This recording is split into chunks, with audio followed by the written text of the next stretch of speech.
So today I want to talk about this patch here I posted recently on my YouTube channel and what my thinking was about it.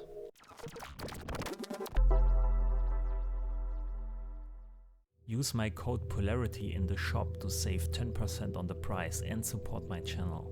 So as you maybe already noticed, in this patch are a lot of LFOs modules happening, and this is for a reason. In one of my videos from last year, I think I showed you how you can build a step sequencer with dice modules and a merge module where I have generate basically random values for each step, for each pitch step. And sometimes this is pretty fine, but all these values are all over the place. So you have notes occurring pretty randomly. And I wanted to behave my melody lines more naturally. So I tried to accomplish this with the LFOs. And I started here with this bottom LFO, and this outputs a pretty normal standard sine wave over 8 bars.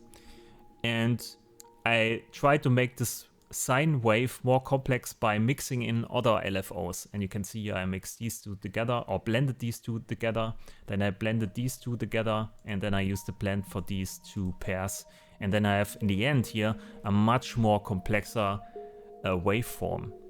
And this waveform is used for the pitch information. And also you can change how this waveform looks by changing the speed of each of these LFOs, right? So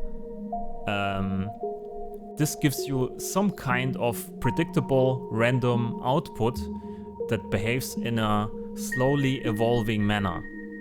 And these pitch information, or these sine wave, this waveform in the end here, this complex waveform goes straight into the pitch scaler, which narrow the values down to a pitch scale between D#1 and D#6, so it's an audible range.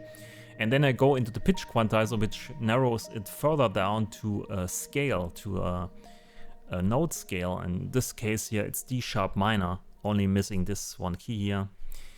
And then it goes into sample and hold, and the sample and hold samples the pitch information only when a gate trigger is occurring, right? And then it goes into the sine oscillator and then to the output. And in the output here you can see I have a multiply installed, and I use this to change the volume of the whole patch. And this LFO here, outputting a sine waveform over 32 bars, is used with this multiply. And you can see now it's pretty loud, so it's on the loudest part, and then it slowly goes back to 0, and then also the patch is quiet, you don't hear anything. When this line hits 0, also this here is outputting a triggering signal, which triggering these dice modules, and these dice modules generating values for the LFO speed information.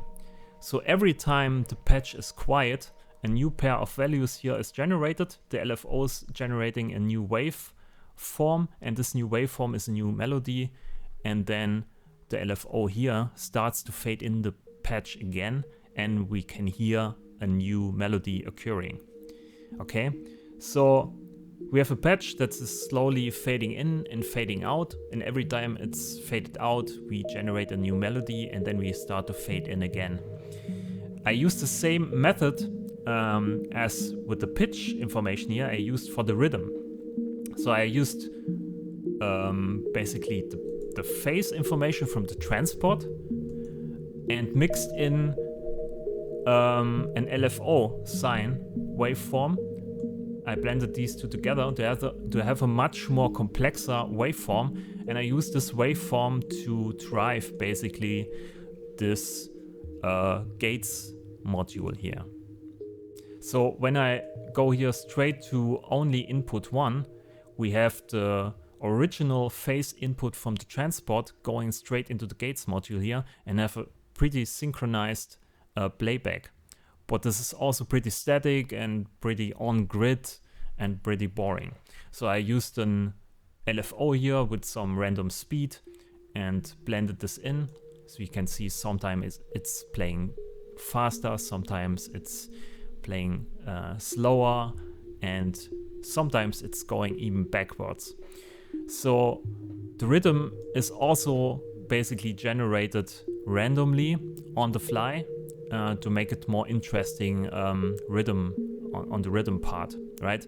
So we have the same methodology for rhythm and pitch informations here, and we have this LFO controlling the whole patch with an overall volume, right? So this patch has one problem. It's basically completely quiet after 32 bars. That's the only problem with this patch, but you can fix that pretty easily. You just go in here and hit Control and D, and now we have two of these patches, and you can go to this patch or the second patch and basically offset this LFO, which controls the sequence, by 180 degrees.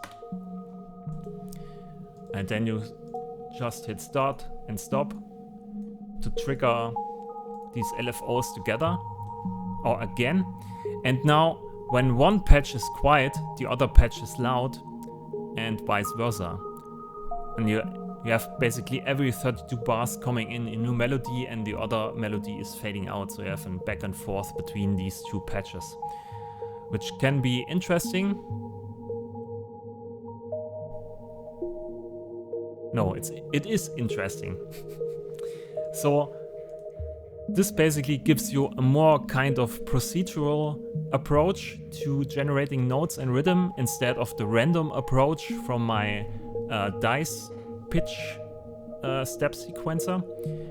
And it's also more interesting because you can more like go in here and tweak some of the parameters and have more kind of predictable outcome in the end, right? You can see what's happening here with the sine waves and how they are influencing each other, and what you get here at the end, right? So this is maybe more interesting if you want to have more like natural melody lines in your grid patches. So just blend in these LFOs and get more complex waveforms for the pitch input.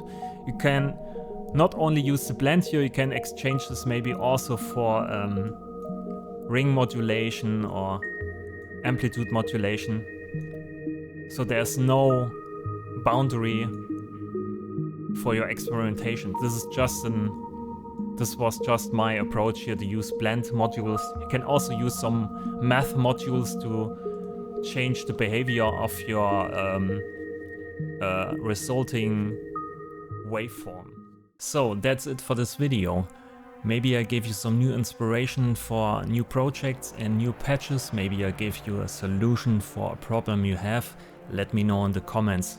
Also leave a thumbs up if you liked the video. Subscribe to the channel, and if you want to support my content, then maybe think about a subscription on Patreon or use my voucher code in the Bitwig store. It helps me a lot. So thanks for watching, and I'll see you in the next video. Bye.